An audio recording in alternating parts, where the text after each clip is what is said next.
Right here next to Baja Taqueria in Fiesta Village, there is a new seating area next to La Revolucion. It has about, let's see, 1, 2, 3, 4 tables with umbrellas.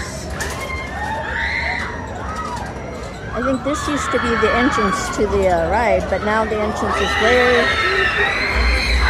way over on the other side. And it snakes around here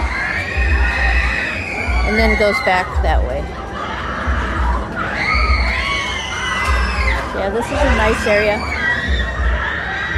And I learned about it from the Crash Zero.